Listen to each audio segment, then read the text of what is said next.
The Ku Klux Klan, or KKK, is deeply rooted in the post-Civil War history of the United States. They are three of the most familiar words and letters in almost any language, synonymous with hatred, intimidation, and murder. What were the origins of the KKK? Why was it created, and by who? What have prominent historians stated about the rise and fall of the KKK? How did it evolve, and what did that change become? How deeply was the Klan embedded into business, society, and even national politics? Hello, I'm Colin Heaton, former soldier, Marine Corps Scout Sniper, history professor, historian, and book author, and we will answer these questions and other issues on this segment of Forgotten History.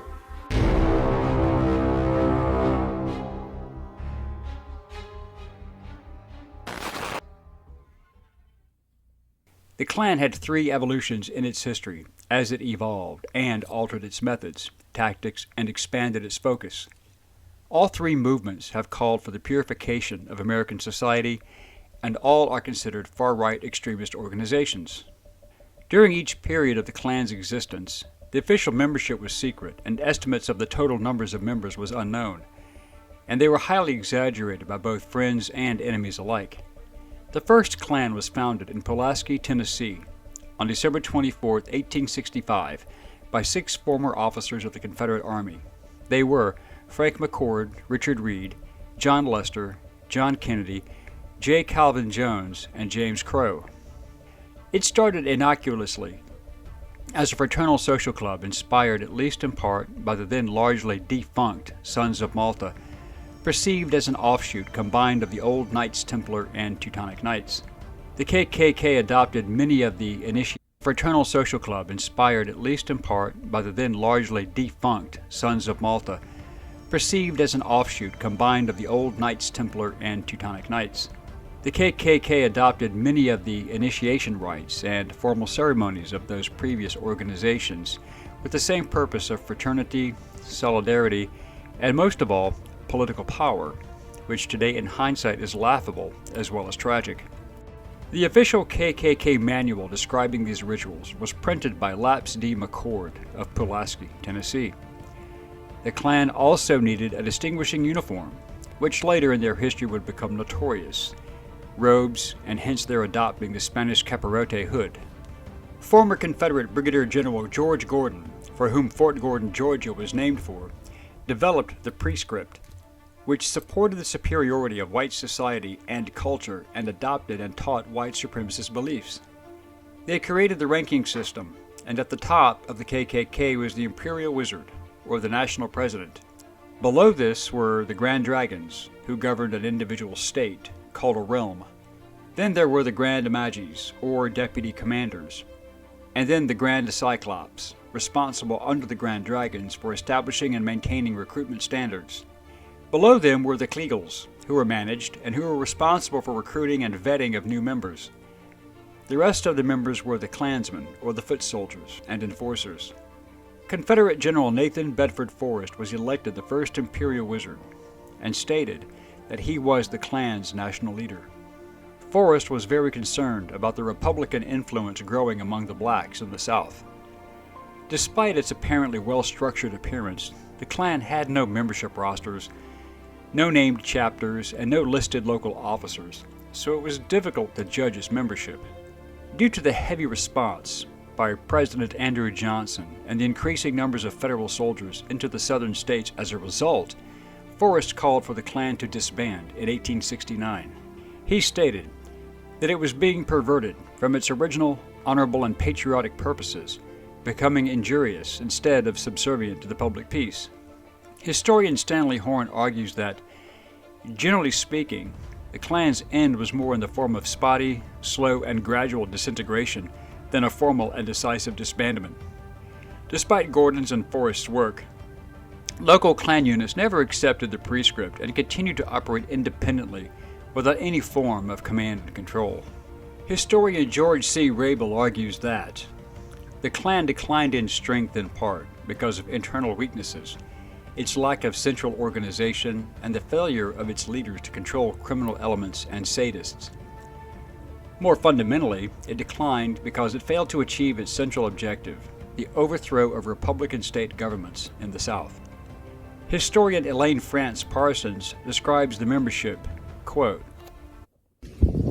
lack of central organization and the failure of its leaders to control criminal elements and sadists. More fundamentally, it declined because it failed to achieve its central objective, the overthrow of Republican state governments in the South. Control criminal elements and sadists. More fundamentally, it declined because it failed to achieve its central objective, the overthrow of Republican state governments in the South. Historian Elaine France Parsons describes the membership, quote, lifting the Klan mask revealed a chaotic multitude of anti-black vigilante groups, disgruntled poor white farmers, wartime guerrilla bands, displaced Democratic politicians, illegal whiskey distillers, coercive moral reformers, sadists, rapists, white workmen fearful of black competition, employers trying to enforce labor discipline, common thieves, neighbors with decades-old grudges, and even a few freedmen and white Republicans who allied with Democratic whites or had criminal agendas of their own. Indeed, all they had in common, besides being overwhelmingly white, Southern, and Democratic, was that they called themselves, or were called, Klansmen.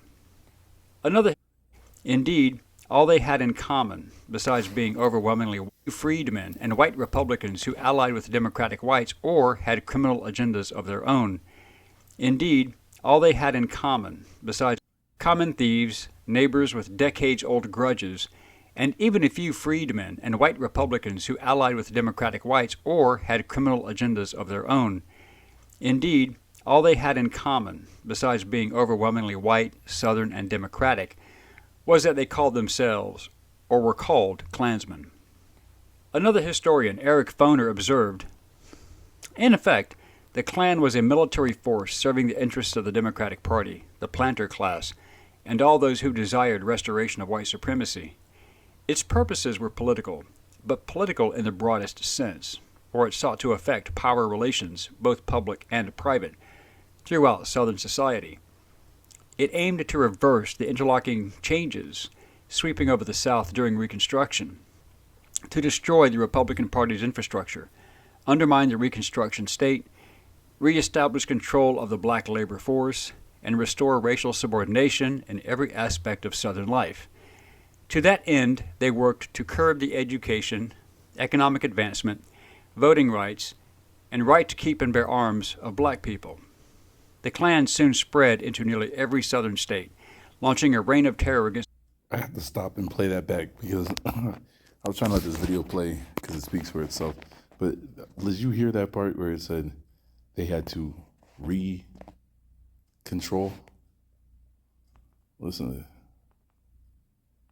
Reconstruction state, reestablish control of the black labor force, and restore racial subordination. Reestablish control. When were they ever in control? Because then you got to ask, okay, who is trying to reestablish control? Because now my mind is saying, Boule, your black elites. They want to take the control back. This is their army to do it. And they get to run off and sit in hiding while it happens. In every aspect of Southern life. To that end, they worked to curb the education, economic advancement, voting rights, and right to keep and bear arms of black people. The Klan soon spread into nearly every Southern state, launching a reign of terror against Republican leaders, both black and white. Those political leaders assassinated during the campaign included Arkansas Congressman James M. Hines, 3 members of the South Carolina legislature, and several men who served in constitutional conventions. The Klan primarily focused upon suppressing black voters, and a political campaign often turned deadly. More than 2,000 people were killed, wounded, or otherwise injured in Louisiana in the few weeks leading up to the presidential election of November 1868. One example was in St. Landry Parish, which had a registered Republican majority of 1,071. The Klan's efforts proved effective because after the murders, no Republicans voted in the fall elections. White Democrats cast the full vote of the parish for General Ulysses S. Grant's opponent, Democrat Horatio Seymour. The KKK also killed and wounded more than 200 black Republicans hunting and chasing them down. In the governor's race in Columbia County, Georgia, 1,222 votes were cast for Republican Rufus Bullock, so the Klan got involved. By the November presidential election, the Klan's intimidation suppressed the Republican vote, and only one person voted for Grant.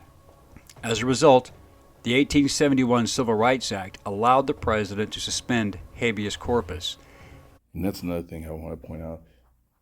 Fact checkers, which are just opinionated journalists that have failed their jobs at a lot of the major papers across the country, they are sitting up there and they are doing their best to separate the Ku Klux Klan and the Democratic Party, right?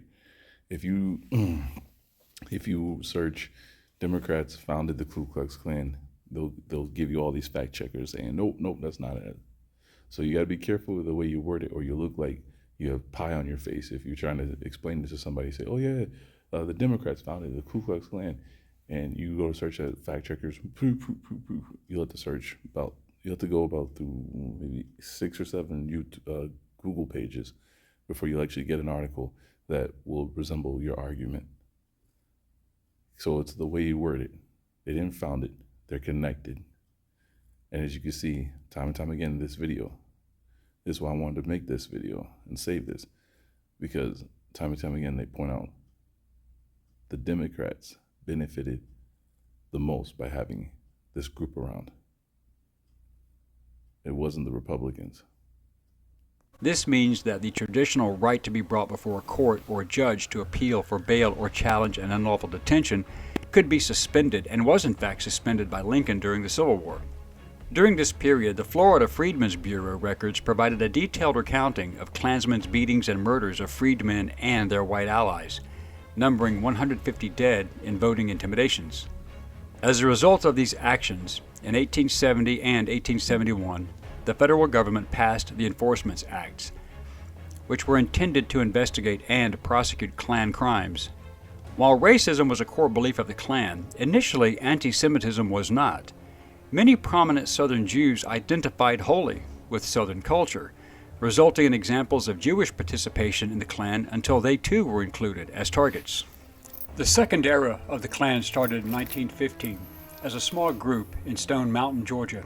It expanded membership nationwide in the early and mid-1920s, including urban areas of the Midwest and West, with Kansas being a large Klan stronghold. The various independent Klan organizations often took a position. And that shouldn't surprise you, because I read that chapter from that book about Kansas and the Jayhawks and the Indians, right? And what were they, or there was that one part of the book that stands out where they said that they were so worried that these wild savages, these Indians, were going to come into their towns and take their daughters away. And then it calls them the N-word. You have to go back. I can't remember which video I put it under, but it's in one of these videos I did about the how the Civil War began in Kansas, and it began years before they tell us it did in history. Of supporting prohibition and compulsory public education for white children, although blacks were not to be educated if possible, and if they were, only in segregated schools.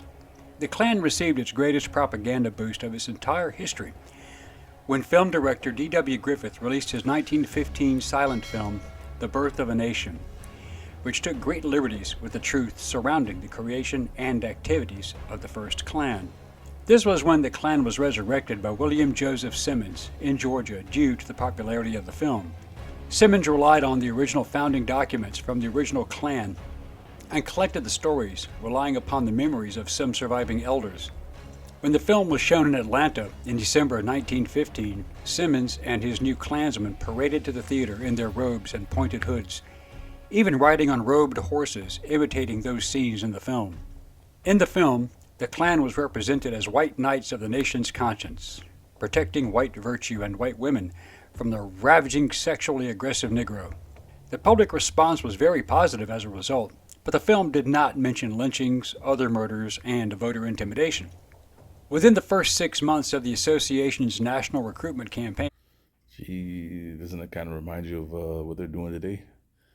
All of a sudden, country music is being plastered everywhere. It's the opposition to um, rap and hip hop, you know. And then you got the sound of freedom, right?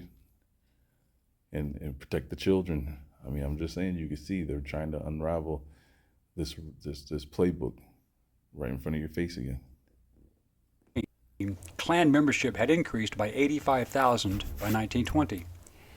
By the mid-1920s, the organization's membership ranged from 3 to 8 million members. The Klan also began to become deeply involved in politics, even more so than in the 1860s to 1870s, as they knew that they needed pro-Klan Democratic members in state and federal government to block Republican actions targeting their organization. They needed politicians who would support Jim Crow laws and keep the federal government out of their business.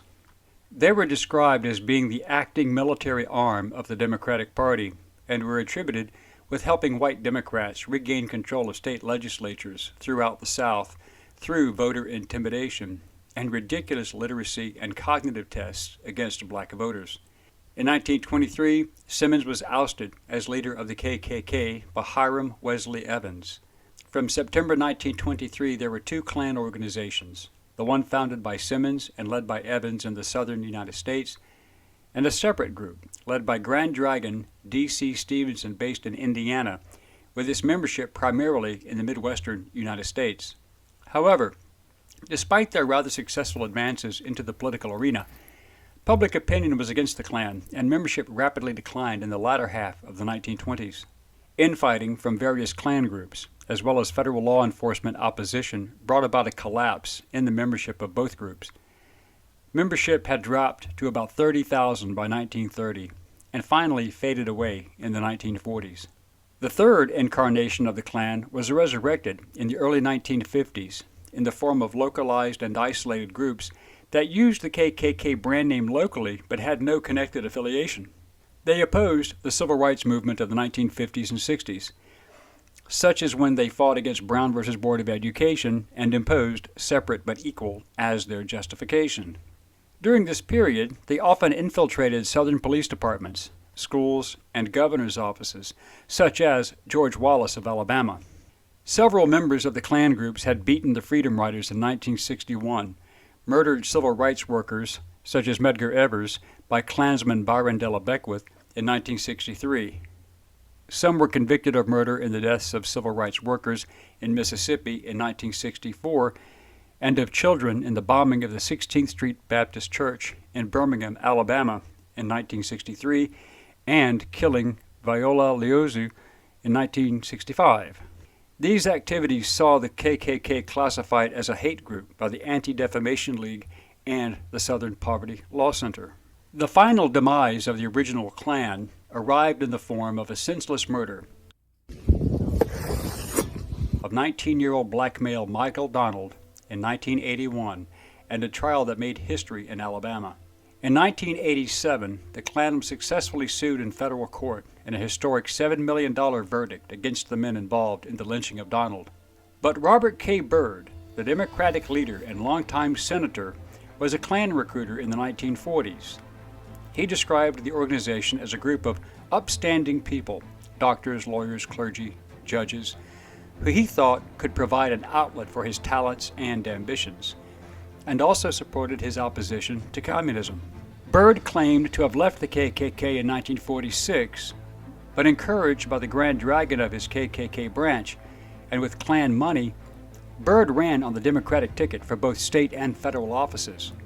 The Klan funded him throughout his career. Byrd opposed Brown versus Board of Education, supported Jim Crow laws, and separate but equal racial laws. He joined James Strom Thurmond Sr., who also helped him in opposing racial equality laws, also opposed the Voting Rights Act of 1965 and the Civil Rights Act of 1964, and ran with Klan money. Byrd called civil rights leader Martin Luther King Jr. as a self-seeking rabble-rouser. Both Hillary Clinton and Joseph Biden proudly proclaimed Senator Robert K. Byrd to be their mentor. Buildings still carry Byrd's name in exaltation. The United States government still considers the Klan to be a subversive terrorist organization. Currently, the Anti-Defamation League puts total KKK membership nationwide at around 3,000, while the Southern Poverty Law Center claims 6,000 members in total. The Ku Klux Klan became notoriously immortalized by its actions, origins, and total creation by the Democratic Party, which supported and funded Klan activities to include political and criminal enterprises. Remember this when you hear people claim that Republicans are fascists. The Republicans were hated and targeted by the Klan, and for good reason. We hope you enjoy. So I want to share this, and I want to share some parts to this video. And the end is what I'm going to connect it all to. The video I just showed before, but I want to show some of these other parts because I was talking with Vincent. Vincent sent me the video I just played, and we were going over that video, and questions came up. We talked back and forth, and one of the questions he asked, he's like, "Why do they burn crosses?" And I told him about a CNN. I believe it was CNN, or it was an MSNBC. One of those. They did an interview with Klans members, and this was like 15 years ago or something like that. And I remember they were saying, Jesus, they believe in Jesus, right? They said Jesus is in outer space. They burned the cross to light the way home for him. Now, I want you to understand, like, all right, so I'm in my search engine on Google, and I'm trying to search for other videos trying to find that video that would, the one with the interview that I've seen, but I can't find it. I'm searching through other videos, and I came across this one. And it was the title that got me, all right? But what happened was, normally I would shut these videos off because I can't stand listening to stuff about Jesus, period, at all, But I've sat through this one, and I thought it was interesting. This guy brings out points that are interesting. The only thing I don't like is he seems to be covering for the Jewish community, and he covers for the Catholics. And that's and that's I find that really annoying, and I find the whole Jesus, every time this guy, shows you something, the host of this is Jesus. All right, we get it. So I'll play it right here. Lacking legal or moral restraints. And I think we know of a certain prophet that had those exact problems, especially disregarding sexual restraints. But I thought Muhammad is a moral exemplar. He's the standard of morality and ethics. What are you talking about? That's why you're a kafir, but I'll let you slide on that one. Go ahead. I'm from Africa, as you know. Schools are bad out there. I attended a school for emotionally disturbed teachers. Maybe you went to the same school. Me too. Yeah. I'm disturbed, yes. It had a debilitating effect on my mental development. So notice, though, also, it is marked by disregard for strict rules of correctness. Muhammad violated all of the rules of the Ten Commandments. He disregarded, he had sexual slaves. I mean, he had a child. We all know this story, so we don't have to go there. I mean, jihad and so on. Islam has some serious problems. People know that from my discussions on Sharia. So it's a religious philosophy and cosmogony. It's a framework to explain the nature of God and creation, good and the problem of evil, man and the purpose of life. But it is, of course, entirely a fictional concept. Gnostics focus on the inner life of the spirit, which they think which they differentiate from material. Now, we can apply this thinking to, and we'll discuss this briefly. I identify as, we see it today, that the external doesn't matter, but the world of the imagination, this irrational world of the imagination, that's what counts. These are Gnostic thoughts. I identify as, you pick your, although archaeologists, when they look at skeletons, can only find two genders, but hey, They're corrupt because they're not privy to the secret knowledge. So just so people understand, this gender identity confusion, that directly ties in to the Gnostic influence, huh? Yes. There you go. So you guys are hearing it? You think about that too. Why did they always want us to use our imaginations? Like what would you say? Like the end of the 80s, generation, and all of the 90s to this day, right? They always promoted material that would make you They would tell you to use your imagination, right? Gnostic teachings, from what this guy's pointing out. That's what that was. They were indoctrinating you into a Gnostic mindset, right? To be ready for what we're looking at and living in to this day. Gnosticism and Gnosis in Islamic law. So let's examine the references to Gnosticism, Gnosis, Gnostic Islamic scholars in the world's most famous and the world's most popular Islamic law manual. So let's start here. This is the Reliance of the Traveler. So let me go back here. This is the Reliance of the Traveler. This is the most famous, most popular, most common, most available, most sold Islamic law manual in the world. Now, Muslims always say, well, Lloyd, it's not. You're wrong. And I'm like, and then I say, okay, so please tell me which one is. And they somehow never do. Yeah, exactly. So if I'm wrong about that, please advise me and let me know which one so we can read that one and check. You wouldn't want to hide anything from us, would you? Yeah. So let's have a look. Let's go back up here. So, okay. So notice here, in the world's most famous Sunni Islamic law manual, we've got here, they speak of the spiritual station of annihilation in Gnostic vision. Now, why are they talking about Gnosis amongst these scholars? We'll talk more about that. Stopping at the first traces of Gnosis, because when you become a senior scholar, you learn to use the Quran as a focus device. You learn to utter incantations. These nonsense letters of the Quran are designed to disassociate you from rationality. And that's what I was pointing out in that book that I posted, The Evils of God, where that Asian girl was explaining that when she was chasing after one of the 8 wizards or druids, right? These magical lords. She was chasing the one, and she was running through the forest in New York State. She caught him in a forest where he was with an Arab, right? And they were both reciting prayers from the Quran and from the Hindu text, and they were forming clay in their hand when they were doing it, right? And then that clay would come to life and turn into like little people, and they were trying to build an assassin to kill her, but she ended up having to leave her body and go into the spiritual world and fight them on the spiritual plane, and ended up beating them both. That's what they're saying here. That's what he's saying here. They're gibberish, which in one sense helps you to separate your mind and enter into what they call a post-rational state. And then you go through these levels and you enter into the throne room with Allah, and you commune with Allah that way directly. Oh, wow. So this is what the advanced students of Islam are seeking to achieve. So just people can understand. These discombobulated letters in the Quran, they believe are delivered there. So as you focus on them, you then disconnect from rationality, logic. So you can go into this state where it's purely just mystical, and you enter into the realm of the spirit that transcends logic, so you can connect with Allah. That's what they're focusing. Yeah, that's and they say don't stop at the first traces of Gnosis, because you see those previous Gnostics, the wannabe Gnostics, not the true Muslim Gnostics, they would think when they got the lowest levels that they were awesome. But no. You got to go beyond that, right? You got to go to the higher levels. And others have claimed to attain to Gnosis and contemplative knowledge of the divine, to have reached nearness to Allah. But those guys were just wannabes. It's us Muslims, we scholars, we have attained to Gnosis. Wow.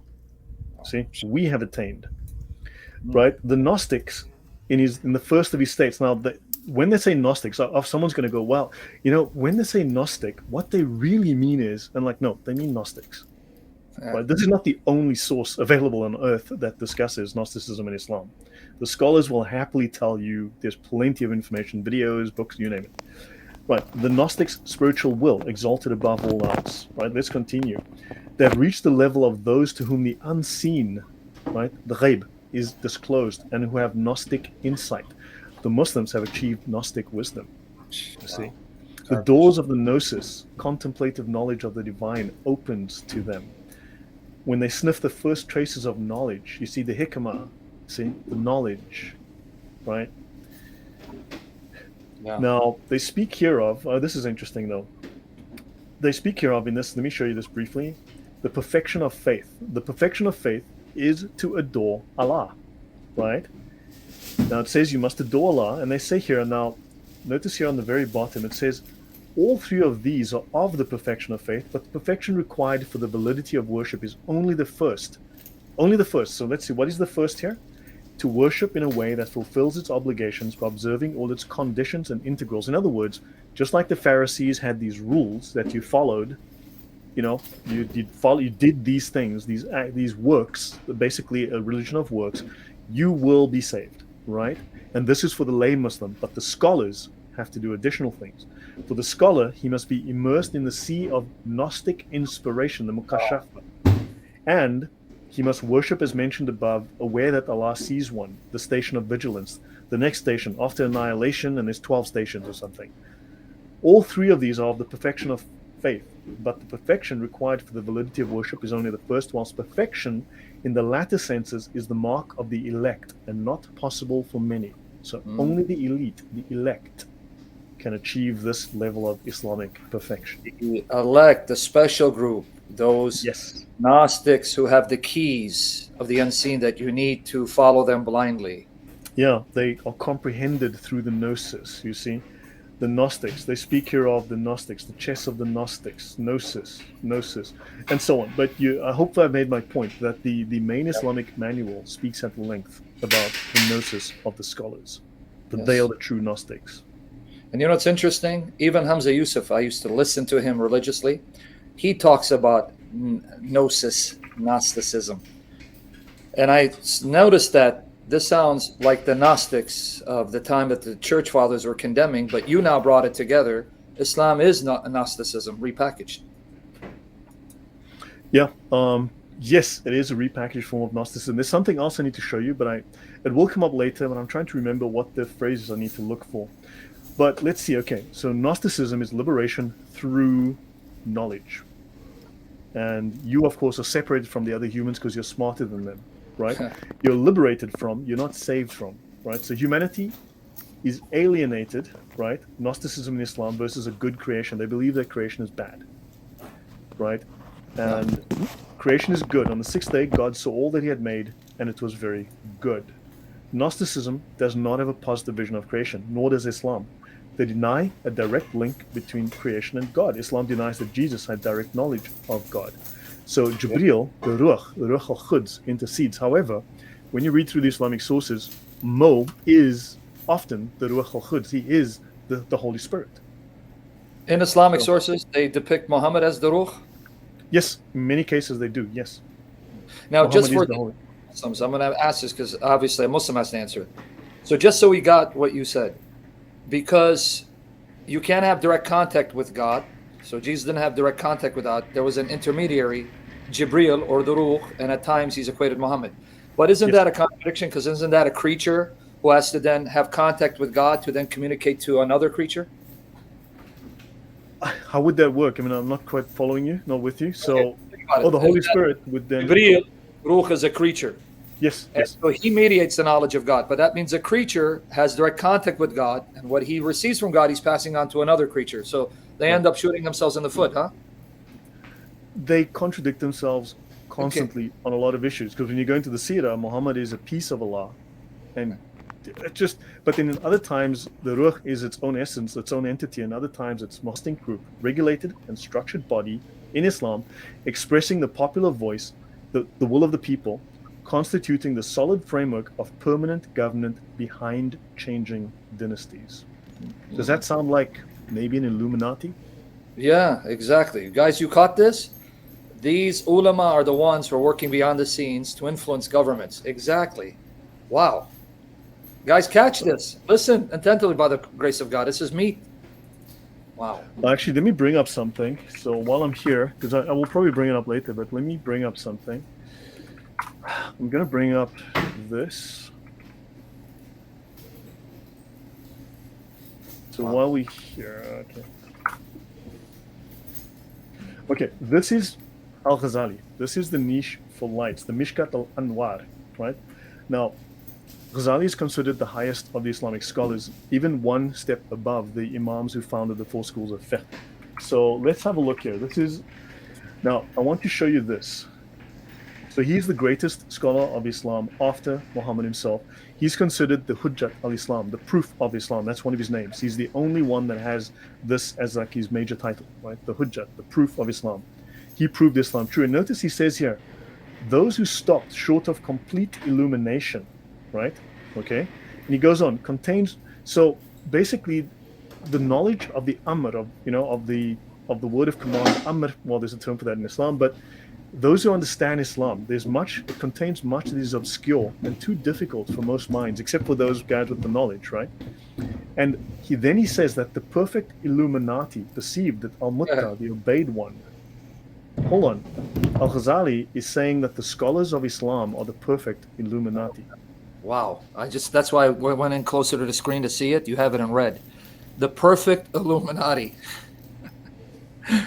And just to confirm, Lloyd, what you're saying, guys, so you know he's not lying, and he's not. He's a man of integrity who loves the Lord, who's a God of truth.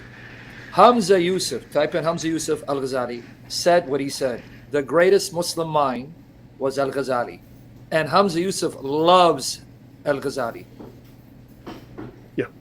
So he makes that claim that they are the scholars of Islam are the perfect Illuminati. And here they say that this ulama have been a body that have been in existence for centuries. Now, I'll give you an example. Take for instance MI5, MI6, right? Give you an example from. People say, well, how old is MI5? Well, the MI5 was started in 1953, right after World War II, when the British... No. If you go back to Queen Elizabeth, she had her spy master. The need for information was vital for the survival of any country. So she had her spy master back in the 1400s, whatever it was, right? That function has always existed. Someone has always provided that function. They've built up networks over centuries. That function has been there for hundreds of years. MI5 is going on 700-800 years old. You look at the KGB. The KGB, well, they were created in 1931 and they lasted until 1994. No, the KGB's been around for hundreds of years under different names, fulfilling the same function. So these guys have been around for a long time behind changing dynasties. These are the power behind the throne that we don't know about. The ulama are the ruling orthodoxy within Islam. This deep state, if you will, according to this within the Encyclopedia of Islam. People know he's not quoting anti-Islamic literature, Islamophobic literature. Encyclopedia of Islam is a standard scholarly reference work that is not anti-Muhammad. Just want you to know, when he's quoting Encyclopedia Islam, the standard Encyclopedia on Islam, that is not attacking Islam. It's just stating the facts. So remember that. It's not biased against Islam. Keep that in mind. And it's actually very pro-Islam in many cases, yeah. Say pro-Islam. And it costs thousands of dollars to get. Long story. Augustine explains that for them, Jesus not only was revealed light, and in the Sirah, Muhammad is revealed light, but he was present everywhere as the Sirah presents about Muhammad. And he signified man's life and man's salvation was hanging on every tree. So, okay, fine and well. Let's have a look at the Kitab Ahwal al-Qiyamat. Read the following account. Now, this is about the Sirah of Muhammad, the Gospels of Muhammad, often called the biographies. It is recorded. Let me see if I should. Whatever you feel led. And just to confirm another thing that Lloyd said, this is why he's blowing me away. I've heard his talks, but now it's all coming together. Are you guys aware? Now, just to tell you why God has blessed us with individuals like Lloyd and technology. Did you know that John of Damascus identified Islam as Arianism? John of Damascus, writing in the 8th century AD, 700s, he actually believed that Muhammad was taught by an Aryan, so it's a form of Arianism. Isn't it ironic? He's making that connection for us here. That is really... No, I have a series on Islam and Gnosticism as well, a different series, which goes into deep technical detail, deep historical detail. Let's do that. Showing how everything in Islam can be linked back to the Gnostic groups. Everything. Of course, prior to that, you've got paganism. So it's just this soup of things. But 2 more slides on this, and then I go more into Islam. And if anyone has any questions about something... The scholars of Sunni and Shia traditions, not just Sunnis, by the way, they may think that even the Shia follow this. So. Yes. In fact, they claim that, for instance, 2 things. One, the scholars claim that Shia belief and Sunni belief merges, the bridge is Sufism. This is where they have commonality. They believe the same things. And two, if you go to Al-Azhar University now, Al-Azhar, we can look at the meaning of the word Al-Azhar another time, but people say, okay, Al-Azhar is the oldest, most prestigious of the Islamic universities. It produces thousands of imams, the most famous, the most highly trained imams, and they have the 4 schools of fiqh, or the madhabs there. So you learn to become an Islamic scholar, a sheikh, a mufti within a given school, right, within the 4 schools. What few people realize is that Al-Azhar also teaches the 7 schools of Sufism. So if Sufism is a bunch of hocus pocus and it's unimportant and Muslims don't care, why is Al-Azhar the most famous, the most highly regarded Islamic university on the planet, teaching the 7 schools of Sufism? And not only that, the rector of Al-Azhar, the man who runs it, is a Sufi. The guy before him who ran it was a Sufi. If Sufism is a nothing, then why is the guy in charge? Because Sufism combines all of Islam. Exactly. And for those of you who don't know, he's not talking about some joke university. It's world-renowned Islamic university till this day. Yes. I mean, Barack Obama, his first visit to the Middle East was to Al-Azhar because it's the center point, the focal point of Islam. So now notice they mention here that this knowledge is known to all prophets. It cannot be acquired by ordinary means, but it's a result of divine guidance and information, knowledge, the gnosis. Knowledge from Allah is the science of the sacred law, the ilm al-shariat, okay, which He has commanded and made obligatory upon us. If you're a lay Muslim, that's not you, buddy. Okay, so now they speak of the uncovering of the first veil from another source, the gnosis of Allah. Lovers with the word, with the sword of His glory, and hath let the hearts of Gnostics taste the joy of His communion. This is how Muslims find communion, the scholars only. There's a reason for this, because the scholars, actually, no, I'm not going to go into that. That's another, it's just a constant, but the scholars have a special... People. He'll be coming back, God willing. He's going to do multiple series on specific topics in depth. So if he decides to defer it, be patient. He's coming back, God willing. And I put the link to his YouTube channel and his hard drive in the description box, so you can go back and watch on his channel and subscribe and support this brother for the glory of Christ. So go ahead, brother. Yeah, it's just so easy to go on tangents. So notice, gnosis is unsound without any acceptance of the law. So the Sharia and what they call the Haqiqa operate together, because there are 2 elements to Islam. The Sharia, right, which is 1/2 of Islam for the lay Muslims, and you have the Haqiqa. This is for the scholars only. This is the secret knowledge available for the scholars. This is the boss level for the scholars, and they must master both, right? And they speak of the Gnostic turns his back on other than Allah and is cut off from worldly things. So yes, he disassociates from reality. And well, there you go. You spoke about that earlier. Wow. So if I wanted to be one of these scholars, I'm going on a tangent, because I'm wondering, how do you end up becoming a scholar? Because Hamza Yusuf has studied these elements, what you're talking about. Mm-hmm. So look at the scholarly writings of Islam. The gnosis is everywhere. I mean, just gnosis everywhere, right? Okay, Gnosticism, similarities with Allah. So you have the demiurge. This is what they consider Yahweh, right? One of the eons, he created the physical world. He was an evil god. He created an evil world of evil matter. The demiurge is malevolent, evil, a false god. This is why even Muslims today believe that the God of the Bible is evil. That, for instance, you may not know, but Islam is the Deen ul-Haq, the religion of truth. But Haq really has connotations of the ultimate reality. And don't forget, Muhammad is the ultimate reality. Muhammad is the essence of nature, the essence of matter, the essence of the world, right? Allah made the world from Muhammad. So you were made assembled from Muhammad's essence. Yeah. The demiurge is a heavenly being subordinate to the supreme being that considered to be the controller of the evil, physical, material world.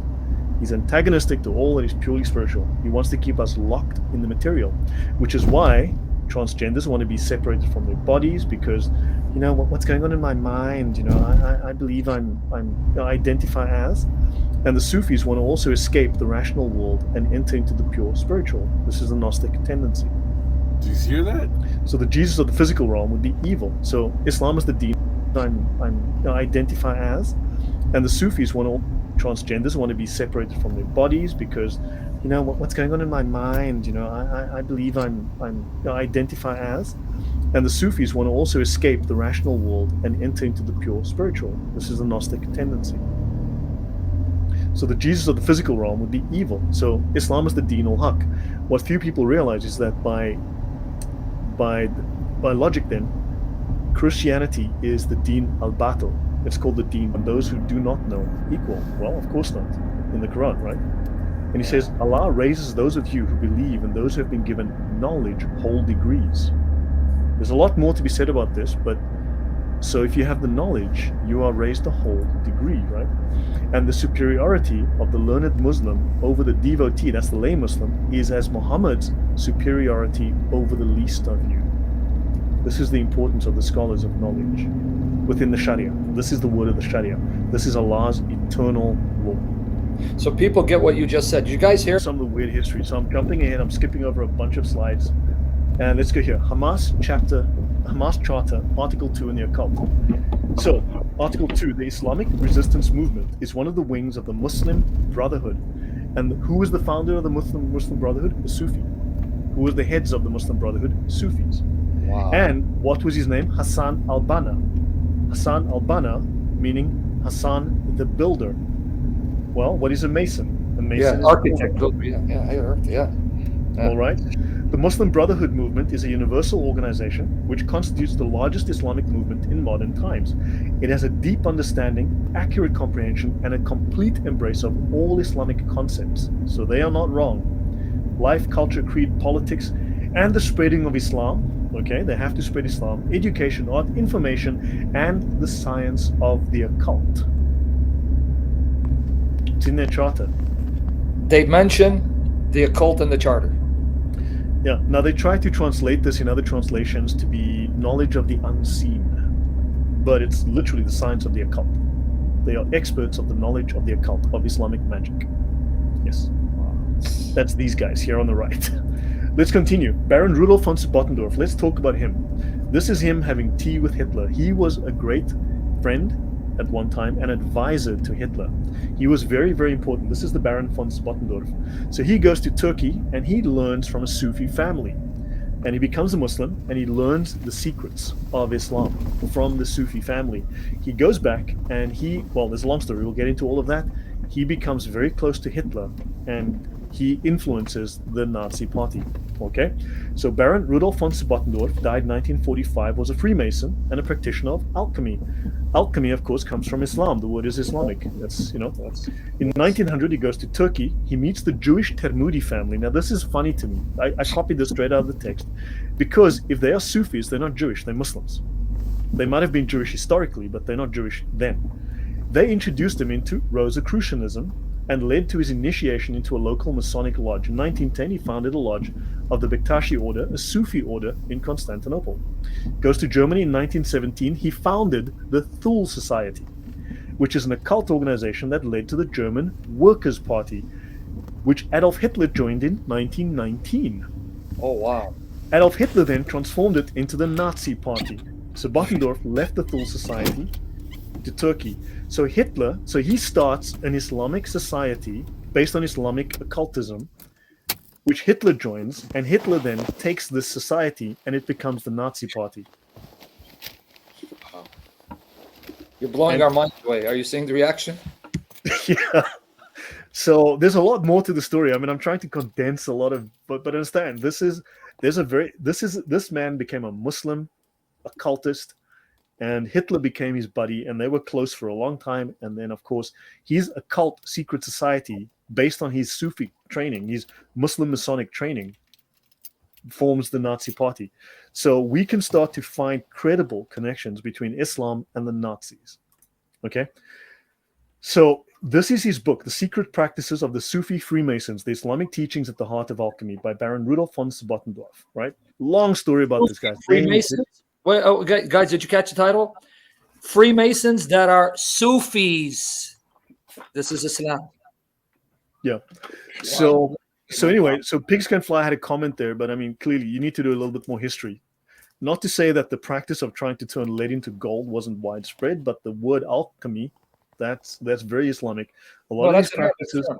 That's Arabic. yeah, Alchemy. came out of Islam. No, the secret practices of the Sufi Freemasons. Okay, the Islamic teachings at the heart of alchemy, because alchemy, well, the Muslims invented it. All right, they had the secret knowledge. Right. Let's have a look. So he reveals in this book the secret spiritual exercises of the Sufi Bektashi order. He shows how this order, known as Oriental Freemasonry, preserves the ancient spiritual doctrines forgotten by modern Freemasonry. He explains how to transform the soul into the alchemical magnum opus. In other words, to become the perfect man like Muhammad. Sufis want to become perfect. So this is not turning lead into gold. That is considered matter is evil. Don't forget. You want to turn your soul into the perfect soul. You want to become the essence of Allah, right? So you want to do a spiritual transformation. So this is the magnum opus by combining Masonic grips, whatever, Masonic hand grips, and the abbreviated letters of the Quran, like Alif, Lim, Mam, all those letters. What do they mean? Nobody knows. Well, the Sufis will tell you, you repeat those in incantations and you disassociate your mind and you end up in the spiritual realm and you end up in the throne room shaking hands with Allah and having tea. And is it chai? Is there milk in the tea? Look, man, I'm hoping to pay somebody off and find out. But again, I'd love to help you here. But yeah, so guys, look, if you like what I'm talking about, please go to my channel, like, share, which in English translates to insane as a camel.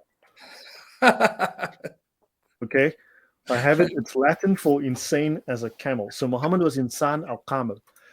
In other words, he was the perfected man. Now, don't forget, what did Hitler want to? Well, the Aryan was the perfected man. Where did he get that idea? Maybe from a Sufi that believed in this stuff. You never know, right? Where did Hitler get the idea of the perfect Aryan man? Well, maybe he got it from a Muslim who was teaching it to him. So this book is published in 1924. It's quite rare. And he reveals secret spiritual exercises of the Sufis, Muslims, of how this order, known as Oriental Freemasonry, preserves ancient spiritual doctrines, and he explains how the mysterious abbreviated letters found in the Quran represent formulas for perfecting the spirit of the individual. So you become the perfect man. So he says these formulas incorporate spiritual power into the body. They transform the soul from its base state into a noble, godlike state, the magnum opus of the medieval alchemists. They are creating the perfect man. My goodness. It's mind-blowing that it's all there and yet hidden in plain sight, the Islamic roots of Masonry and as well as Nazism. So when someone tells you that Hitler was a Christian, so Nazi I need Germany, to do a story on that another time, but of course that's false. I mean, look, maybe he was Christian when he was 5 years old, right? But I mean, seriously, that's just another myth. But yeah. So he might not have been Christian, but he was Catholic. The Pope during the time of the Second World War said that Hitler was doing God's work, and they've never taken back that statement. So yeah, but that's a story for another time. So he speaks of this. He speaks of the abbreviated word formulas in the Quran and the hand gestures that go with them, and the exact order and duration for each exercise of how to achieve perfection in your soul. Apparently, the book doesn't really reveal enough, whatever. But this is the claim. This gives us an insight into this practice as to what the Sufis see in the Quran, what the magical aspects of the Quran actually are. And of course, hold on. You know what I should also do? So let me do the following, because this might be interesting to everyone. Let me go here. Actually, hold on. This might be interesting. I'm going to look up the word ahruf. Okay, let me bring this up. Well, ahruf is just a reading. It's a dialect. Okay, true, not false. Harf, Arabic. Okay, adjective, plural, huruf or ahruf, letter of the alphabet, also word. More information in the Encyclopedia of Islam, Volume 3, page 204b. In grammar, okay, it is also a Quranic reading, a dialect. Sure, that is one of the meanings. If you go to these books, Volume 3, 204, or Volume 3, 597, you're going to get a paragraph of information about this, okay? But if you go a little lower and you look at this definition of the ahruf here, the science of the ahruf, okay, the science of the ahruf, It is onomatomancy, a magical practice based on the occult properties of the letters of the alphabet and of the divine and angelic names which they form. I'll let you comment before I go on. Guys, did you hear that? One of the definitions of ahruf, huruf, do you catch it? Refers to a magical practice of Islam. Are you seeing it with your eyes? These are official sources, and he makes it available on his drive, which I've linked to. Guys, this is gold. Glory to Jesus for such individuals. May the Lord preserve him and use him mightily. He's revealing it. Islam is from the pit of hell, brethren. Al-huruf, ilm al-huruf, magical practice using the letters. There you go. Now, Wow. I will go into this in more depth now quickly. I'll show you guys. But what's important here is that they speak of the angelic names which they form. Now, the Gnostics believed, right? Earth is a curse. Your body is a curse. Matter is a curse. You need to get out of matter. You need to get into the pleroma, the monad. You need to go into heaven, right? Into the spirit world only. Now, what you need to do is you need to get as far away from matter as possible. And how do you do that? Well, you have to learn the secret name of God. And if you know the secret name of any of the gods or any of the deities, if you know their secret name, you can make them, you can invoke them, and you can make them do something for you or against someone else. But you can control the god if you have his secret name. Now, isn't that what we went over with Tex Mars, that professor from Austin, Texas, who studies the Ashkenazi Jew in Palestine, and he was explaining that they use sex magic, and he goes over the whole history of sex magic in the pornography industry in Hollywood, and at certain times of the year, certain months, on certain days, under certain moons, right? They perform sex magic.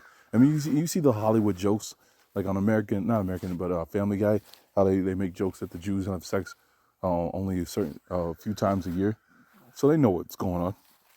And he was like, you do this so you can invoke this god or this goddess in Israel, in the Jewish belief, right?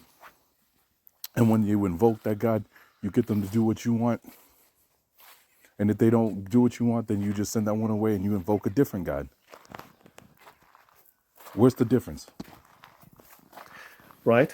And this is a practice of the Gnostics. Now, what is interesting, what few people might realize, is that this is exactly the same practice. It is learning the name of the deity so you can control the deity. And every time you move up a level, you get the next deity's name. And isn't that what they try to tell us Solomon did, right? And the keys of Solomon with the demons. And the secret name, and you can tell that deity, well, open the door for me so I can get to the next level. Now, on a further level, what few people realize is, and again, this is something I haven't delved in depth. Okay, I need to dig into this one fine day. But what are the names of Allah? Allah has 99 names. One of Allah's names is the Merciful. That's not a name, that's an attribute. Allah's name is the All-Wise. That's not a name, that's an attribute. Because you don't have Allah's name, they've been lying to you. Allah doesn't have 99 names, he has 99 attributes or 99 problems, right? Allah, what you don't know is has a secret name. Because the word Allah is not a name, it's a description. The God. That's a general title, a description. The man. That's not a name. The dog. That's not a name. That's just a descriptor of a thing.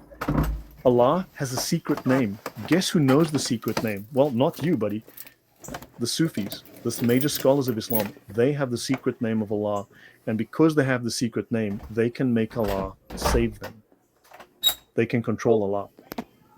They actually think, because they... And remember, that's what they do in Freemasonry, right? Freemasonry, they say there's 77 names to God, right? And the question is, why do you have to learn the 77 different names of God? the sacred name. Allah's bound to do what they ask of him. Something like that, yeah. That would be. Now, brother, I hope, because I know you got to follow them. Did you find the document that tells you what that name is? Either Frank or Billy. Oh, okay.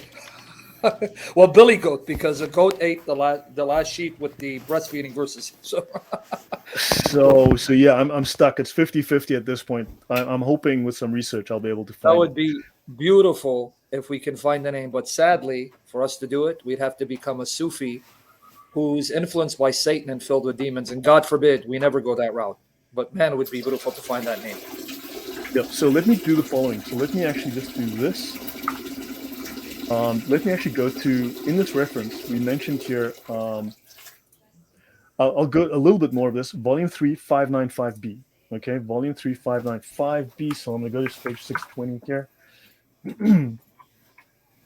Okay, so here we are.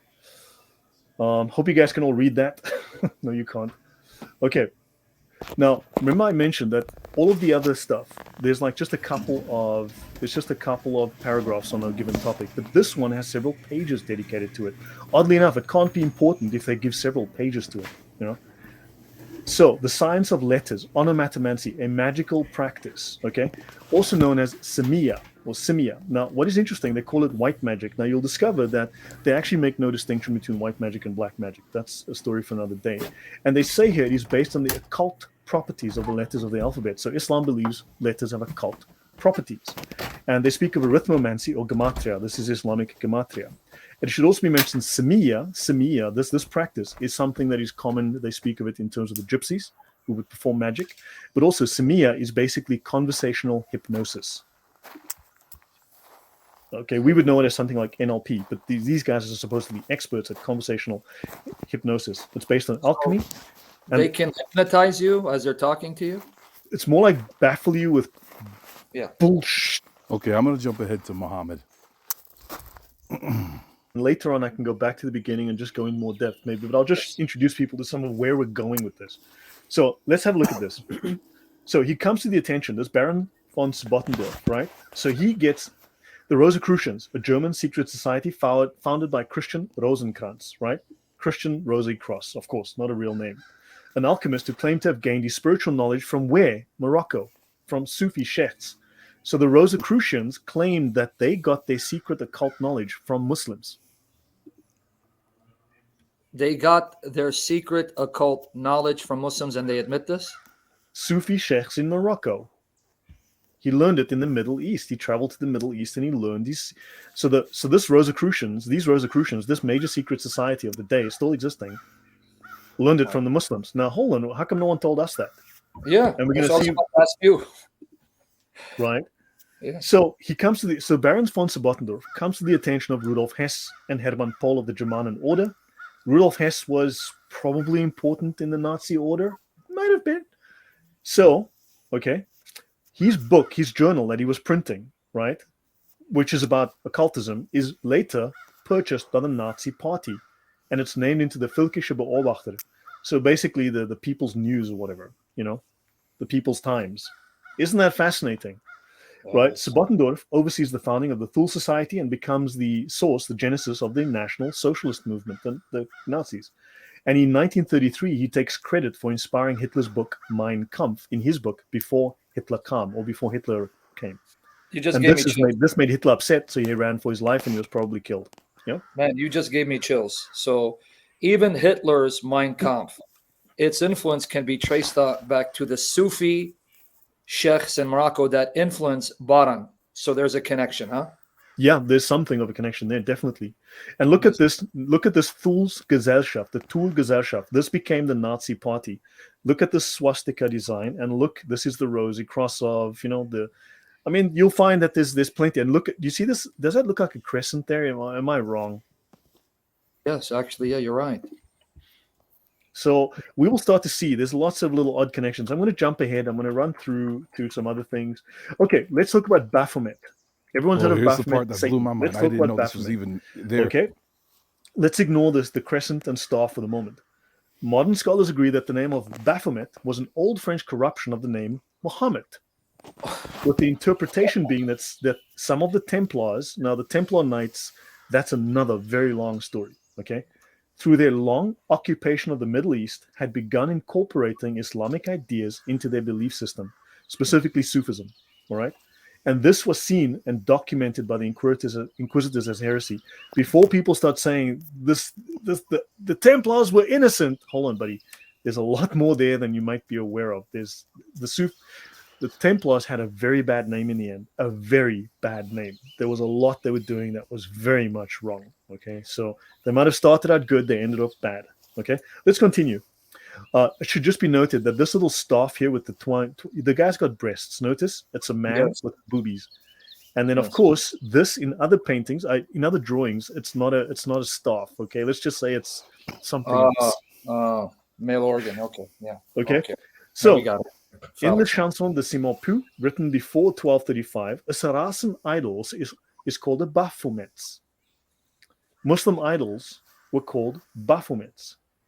Now, now, for those who don't know, Saracen or Saracen, Did you hear that? The Muslim idol. The Muslim idol, I can't even speak, was the Baphomet. Now that makes sense why it's over here with all the Freemasons and the Shriners, can't forget them, and your Eastern Stars. Now that makes all the sense in the world, doesn't it? And it was Muhammad. can you tell them the connection with Muhammad and Islam? The Saracen. destitute of Sarah, the Saracen, were those who were abandoned by Sarah. So they are the descendants of Hagar. Sarah sent them away. Abraham's wife sent them away. They were abandoned by Sarah, the destitute of Sarah. So they are supposedly the origins. Ishmael was her son. Yes. So you catching Hagar. why the Arabs and those Muslims who are Arabs were called Saracen, the destitute of Sarah. I just want you guys to catch it. So Saracen basically means Muslims, because the sons of Ishmael supposedly became the Muslims. But go ahead. Yeah. So basically, idols, at the time, they seem to have had idols, which means they were pagans. They were worshipping idols. These were called Baphomets. A chronicler of the First Crusade, a man called Raymond of Aguirre, he called mosques in his book Baphomarias. Oh, wow. Wow. Right? Baphomarias, where they worshipped Baphomet. Oh, my goodness. Wow. Right? Peter Partner, in his 1987 book, The Knights Templar and Their Myth, in the trial of the Templars, one of their main charges was their supposed worship of a heathen idolhead known as Baphomet. Right? Now, we'll continue. And no, I'm not just using Wikipedia, okay? I'm actually using the Oxford Dictionary, in case anyone wants to know, and a bunch of other sources. Let's continue. St. John of Damascus, in his critique of Islam, they are called Saracens, which is derived from Saras Kenoi, or the destitute of Sarah, because of what Hagar said to the angel, Sarah hath sent me away destitute. These were idolaters. They worshipped the morning star and Aphrodite, Alilat, whom they called Khaybar or Khubr. I've been there, which means great, Kabirun, great in size. My rock is bigger than your rock, basically. Sozomen says they were descended from Hagar, but they called themselves descendants of Sarah to hide their servile origin. So, yeah. Okay, on that. So let's continue. To understand the truth, we have to unravel the history of Baphomet. Okay, so apparently, despite popular misconceptions, Baphomet had no association with Satan until into the 20th century. Before that, Baphomet was associated with Muhammad. The word first turned up in a letter in 1098 written by Anselm of Ribabond, who fought in the First Crusade. In the lead up to a clash with Muslim soldiers, he wrote how as the next day dawned, they called loudly upon Baphomet. Wow. We prayed silently in our hearts to God. The word here, with other evidence from the First Crusade, suggests that Baphomet was a corrupted version of Mahomet, an old French word referring to Muhammad. As the next day dawned, they called loudly upon Baphomet while we prayed in our hearts to God. Then we attacked and forced all of them outside the city walls. Glory to Jesus Christ. Glory to Jesus Christ. Thank you, Lord. Yeah, so the French Templars to French Cathars. I wonder, let me jump over some of this, okay? So I'm just going to skip some of that. And as you're going there, did you guys catch it? It's only in the 20th century Baphomet has identified Satan. All these sources identified Baphomet as Mahomet, which is the way they mention Muhammad. So Baphomet is Muhammad and Allah. Pay attention. Yeah, so I'm going to touch on a few things. I'm going to try and jump ahead now. So the Knights Templar began to explore Islamic customs, the most significant being adopted worship of a deity known as Baphomet, derived from Muhammad. So the Templars went corrupt. Conversion to Islam and the Albigensian Crusade reduced the remaining number of Gnostics throughout the Middle Ages. Gnostics converted to Islam. Okay, so now I am going to get out of this. So Arkan Daral, an author and teacher of Sufi tradition and magic, argued that Baphomet came from the Arabic word Abu Fihamat, meaning the father of understanding. Okay, just interesting points. So I'm not going to spend a lot of time here. Baphomet, from the Oxford Dictionary, a form of the name Muhammad, alleged name of the idol which the Templars worshipped. And yes, there's lots of evidence for that, not just from torture, but actual evidence. The great stress in the condemnation of the Templars is laid on their worship of Muhammad, basically. The Templars became apostates. So notice in Leviticus we have they must no longer offer any of their sacrifices to the goat idols to whom they prostitute themselves. That's right. And Baphomet is a goat idol. That's right. Right. God. Now, let's last point here. Nikolai argued against the identification of the mysterious Baphometus or Baphomet and Mahomet, which implied that the Knights Templar had secretly been converted to Islam and they were worshipping a Muslim idol. He was convinced of the Gnostic beliefs of the Knights Templar, but we know that the Muslims were Gnostics too. Yep. And he explained that Gnosticism had emerged from the Kabbalah. Okay, that's another story, but we can look at the word Kabbalah and you'll find that there's Arabic Kabbalah as well, which predates the modern Kabbalah of the 1500s.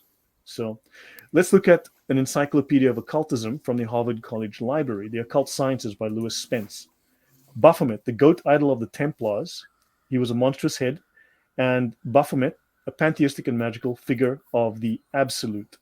And another charge in the accusation of the Templars is that they, to a great degree, proved by the deposition of witnesses. They worship Baphomet, who we know at that time was Muhammad, not Satan. Yeah. Right? Yeah. So some of the knights from the south added another circumstance in their confession. They said, adore this head. This head is your God and your Muhammad. These were taken not from torture. These confessions were taken from people that openly spoke, not under duress, not under torture. People love to go to that and say, well, no, but the true story is a very different one.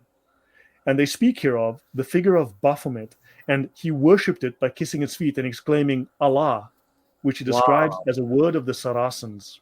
Wow, did you guys catch that? Allah, khala, and verbum Saracenorum in Latin. That means the word of the destitute of Sarah, those Arabs who are identified as becoming Muslims later on. Are you seeing this? He's giving you authentic sources. These are not Islamophobes. You guys caught that?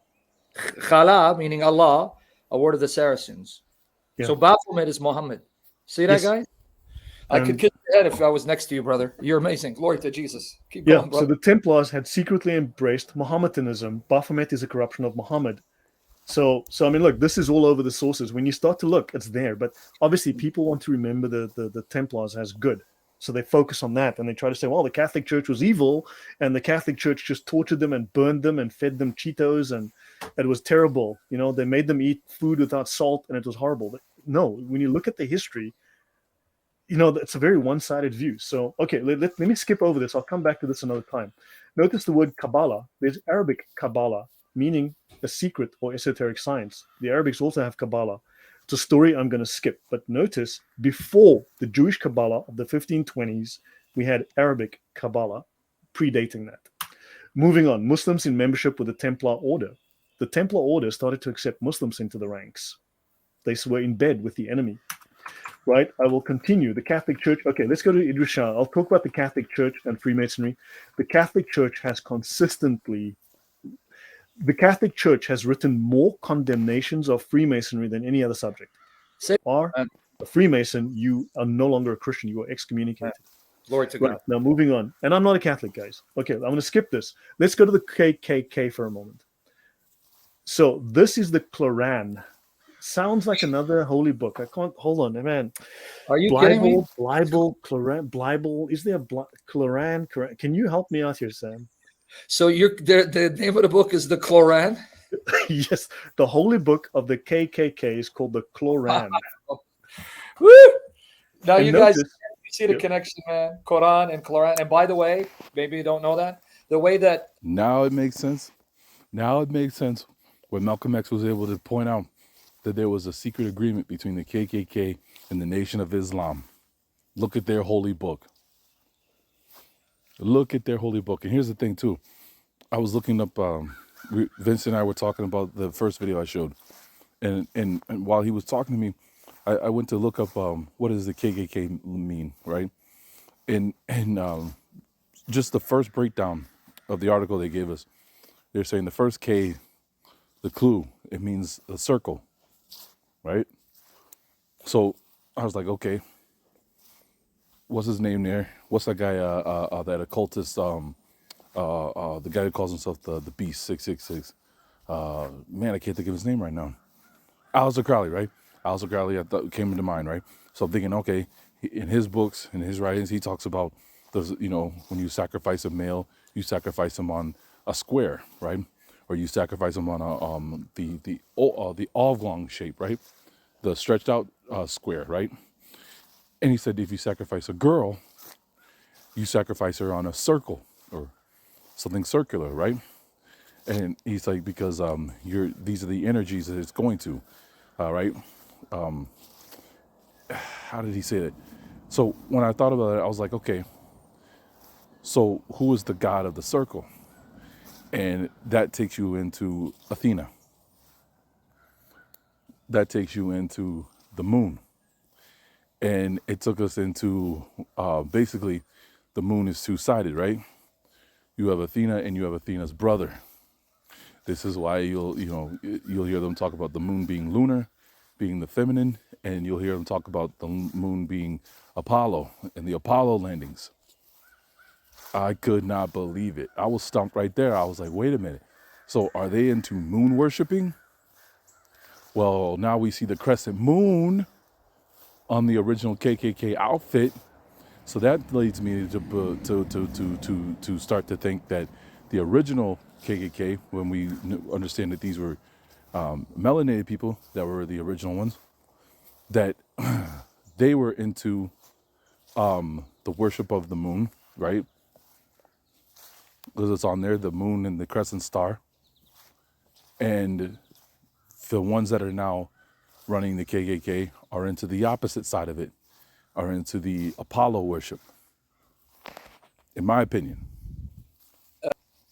They spelled Quran in English as Koran. Later, the transliteration would be Quran, but originally it's Koran. Yes. Man. So Author Christos, you can't make this stuff up. I'm not. I'm showing you the sources on the screen. There's too much evidence. I mean, I could be here for hours. I mean, literally, I could be here for hours talking this stuff through, right? So now it's derived from Islamic Quran. Of course, now notice they've got here, notice that symbol. These guys are Templars. They see themselves as Templars. The Templars were Muslims in the end, right? Sufis, right? The earliest symbol of the KKK was not the cross. I need to emphasize, the earliest symbol of the KKK was... And I think that's the switch. Because, like I said, Vincent asked, why do they burn crosses?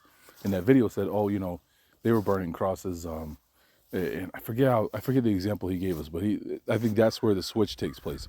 When the other group takes over, the KKK, the ones we see that are predominantly white or Caucasian, when they take it over, it goes to the cross and the cross burnings.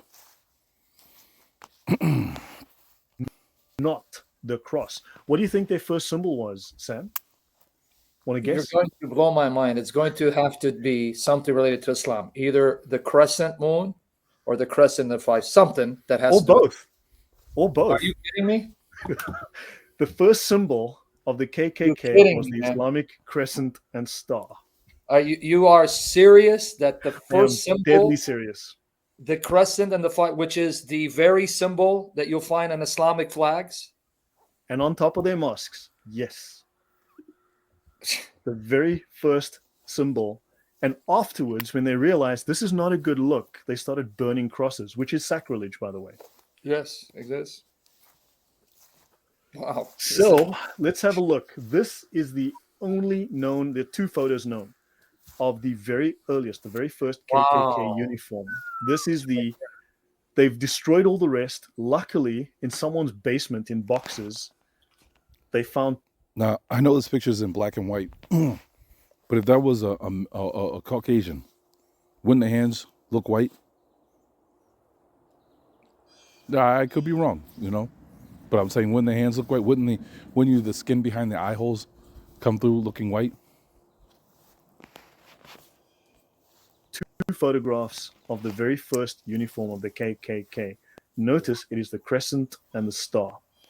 Glory to the Father, Son, and Spirit. Glory to Jesus Christ for revealing this and raising up people like you. Thank you, Lord Jesus.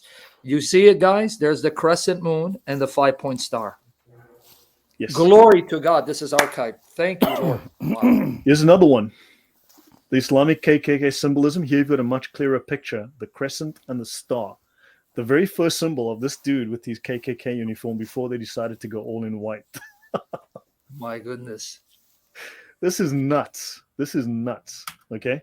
That's shocking. So this was a KKK postcard. Yep, it wasn't Photoshop. 1890s costume found in a house in Pulaski, Tennessee. All right. So now look, there's a couple of spelling mistakes here. Never mind that. But this is a book, and eventually the University of the State, Tennessee University or whatever it was, they preserved all of this stuff. And this is the last. This is one of the, at the time, he was like the oldest surviving KKK member of the original members. And he's an original Klansman wearing an original robe, believed to be the only original robe in existence, since destroyed, because Islam loves to destroy evidence, doesn't it? Yes, exactly. So, yeah, R.J. Brunson, age 82. And there is the crescent. And here's what's crazy. There's a basketball player that plays for the New York Knicks who has that same exact name, R.J. Bronson. And, I mean, we're not going to go into it because it's not worth our time.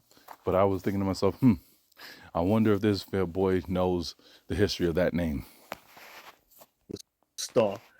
This is likely the same man in the same uniform as above, but I'm not absolutely sure. This photo was taken near Pulaski, Tennessee, 1913. Look at the hand So, placement. yeah. And notice he's got his arm. Notice, remember, he's got his arm up and Yeah. one arm down. Notice, one arm up, one arm Just down. like the Baphomet, huh? Just like the Baphomet. Isn't that This unexpected? is going to take me weeks to recover from the shock. Oh, let's talk about the Shriners. How long are we going to go for? Another 5 No, minutes? brother, go ahead. I have only a stream 2 hours from now on a complete different topic. So go ahead, brother. So how many people we got watching? Okay, so yeah, just We have one of the highest views. We have nearly 400. They keep going because Great. you shock okay. people. So what I'll do is I'm going through this. So I mean, I'll have to go back to. I want to go back to some of the other stuff later, but I just want to introduce people to what there is. So this is the Islamic Shriners. Now, Yes. all Shriners are Freemasons, but not all Freemasons are Shriners. Okay, everyone in high school went to primary school, but not everyone in primary school will go to high school. That's Let's right. put it that way. Everyone in university went to high school, but not everyone in high school will go to university. That's the basic. The Shriner is a higher level Mason. You have to become a high level Mason to become a Shriner. Okay. Now, it is a symbol. This fez is a symbol of Ottoman affiliation and adherence to Islam. The fez is from Morocco, where the Rosicrucians came from as well. Okay. Where Christian Rosenkreutz learned his Sufism. In 1033, 6,000 Jews were killed there. And remember in the documentary about the documentary about the Dogon people, right? When the Dogon, when one of their priests reaches his full initiation and he goes through the separation period, right? It says when he finally goes back to the house, he puts on what? He puts on a fez.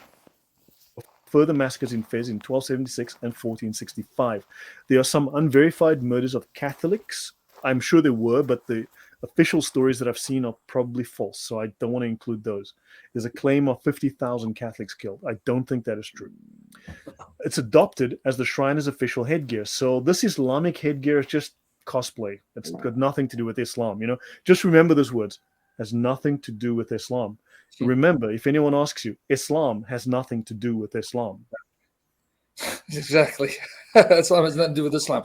So to people understand, the Shriners are pretty much honoring a bunch of jihadis who murdered non-Muslims like the Jews in Fez, Morocco.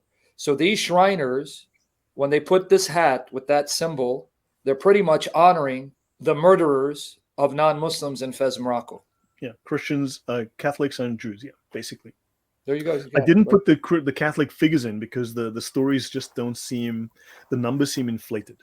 And that's why I appreciate it. Guys, you see, he's very careful. Listen, he's a careful scholar. He's going to make sure his sources are authentic and verifiable. So he's not just going to quote something copious. Are you hearing it? This is why you can trust the scholarship, and he's giving you the images. We appreciate that. So, Muslim on this hat. This is a Shriner thing. Okay, they got the word Muslim on the hat, which has nothing to do with Islam. Repeat after me, right? Yeah, nothing. No. Yeah.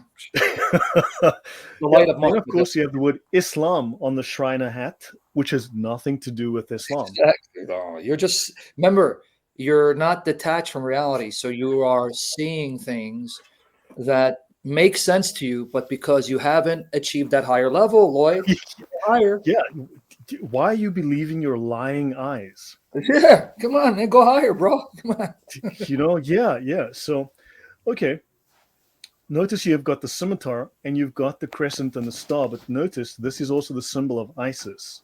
We'll discuss that briefly later. Yes, This is a pagan symbol. It's also one of the mystery religion symbols. Medina, nothing to do with Islam. Nothing special in Medina at all. Let's continue. Muhammad, definitely nothing to do with Islam, fortunately. ISIS, hey, isn't that a bit odd? Okay, we'll continue. In the view of some scholars, okay, Alistair McGrath, Christian History, and you can look at other sources, in the view of some scholars, the greatest rival to Christianity in Rome in the 3rd century was not traditional Roman paganism, but the Egyptian mystery cult of Isis. Oh, wow. Wow. And this is the symbol of Isis right here. This is her. So let's have a look at the significance of the fez. The nobles wear rich costumes of Eastern character made of silk and brocade, blah, blah. When the pilgrimages to Mecca were interrupted by the Crusades, blah, blah, blah. Islamic, blah, blah, blah. Freemasonry and its subdivisions. Freemasonry is an institution that was created by a universal brotherhood of men, like the Muslim Brotherhood. Who knows? Yeah. Okay, it is divided into 2 rites. The York Rite, which goes from entered apprentice to the Knight Templar. Oh, the Knights Templar again. Weren't they like somehow an accepted Scottish rite? Okay, fine. The Muslims claim that they are linked to that. Great and well. Let's have a look at the Islamic Shriners here. So, this is a white guy, I'm pretty sure, an American man, and he's got the word Islam on his cap. This guy's holding a Quran. Remember the words, nothing to do with Islam. Yeah, like a mantra. Say it again, guys. You invoke the demon. Among the oaths of the Masonic Shriner organization is one that says, and this is true, based on a source that left and wrote a book about it, may Allah, the God of Arab, Muslim, and Mohammedan, the God of our fathers, support me to the fulfillment of the same. Ameen, Ameen, Ameen. So the Shriners say this oath to Allah and to Muhammad. Now, brother, see, they're probably not seeing what you just saw. The man on the left of you, that's Elijah Muhammad, the leader of the Nation of Islam, guys. You didn't make that connection? I didn't know that. You see, so they probably don't know who that one to the left is, and I'm sure you're going to expound on it. Same hat. No, I didn't know that either. Are you serious? I didn't know. I did not know that. That's why you blew me away, because the one to the left, that's Elijah Muhammad, the leader of the Nation of Islam. The one who had Malcolm X murdered and Louis Farrakhan replaced him. Yeah, that's why you blew me away. I'm like, what the heck did you just do? You just made a connection with the Nation of Islam. Yeah, no, I mean, those guys are way off the deep end already. So, I mean, yeah, those guys are... Okay, well, fine. I need to look more into that. You see, I find things, but I don't have time to chase every rabbit hole, right? Let's continue, right? Wow. Quran. White dude, what's he doing with that? Okay, look at these guys. Are they Muslims? The question is, are they? And everyone loves to say, are they secret Jews? Are they crypto Jews? Well, hey, are these crypto Muslims? Maybe we need to ask that question from now on. Are they crypto Muslims? To what is their allegiance? Their allegiance is to Allah if they've taken that oath. Right? Wow. Yes, Kyrie eleison. Let's have a look. The Shriners, famous Shriners, General Douglas MacArthur, President Gerald Ford, actor John Wayne, J. Edgar Hoover, Harry Truman. Are you kidding me? Even John Wayne was a Shriner, and these presidents were not. What a filthy, wicked system of politicians we have. Look, maybe these guys were just useful idiots. It's very possible they didn't know. Maybe they did it for fun. Who knows? Maybe it was just a great beer night out and bowling and beer. I don't know. Who knows? But whatever. Everyone goes on about the Jews. Maybe we need to look left a little bit and check out these guys. Okay, let's continue. The mayor of Chicago, Richard Daley. U.S. Vice President Hubert Humphrey. The PM of Canada, That's my hometown, buddy, Chicago, and they have a Medina temple there, meaning Medina temple. Yep, we'll continue. President Warren Harding, like after Joe Biden, the worst president in U.S. history. Who knows? Let's continue. Famous Shriners. These guys are in the White House. These guys are in the White House. Everyone goes on about the Jews in the White House. Well, maybe we need to think more about where this was going. Let's continue. Harry Truman, President of the United States, Freemason and Shriner. Okay. Lots of accolades here. Let's continue. They were so powerful that in 1952, Harry Truman and John F. Kennedy delivered their presidential campaign speeches at the shrine in Pittsburgh. Let's continue. They're not Islamic at all. Now, the Shriners, nothing to do with Islam. Let's have a look at their book, Mecca Temple, Ancient Arabic Order, Nobles of the Mystic Shrine, Its History and Pleasures, the origin and history of the order by its founders, who happened to be Freemasons. Let's continue. And the founders of the shrine in America and the first officials. Let's continue. The Order of the Nobles of the Mystic Shrine was instituted by Mohammedan Caliph Ali, whose name be praised, the cousin and son-in-law of the Prophet Muhammad. Allah favor and preserve him. Nothing to do with Islam. This is entirely Christian, Catholic. In fact, that looks does that look Catholic to you, Sam? Suspiciously. Yeah, because I'm on a higher level of gnosis, so I see the Catholicism there. Yeah, in fact, that Caliph Ali and Muhammad, Jewish. Hold on, it could be Catholic Jews. 100%. And they're the ones who sent Khadija as a Catholic. Okay, I'm gonna stop it here because, like I said, I can only take so much of them just defending Judaism and Catholicism when they're just as bad. So I hope you found this interesting. I'll leave both the videos in the description box so you can check them out. So that should answer a lot. I mean, I think it did.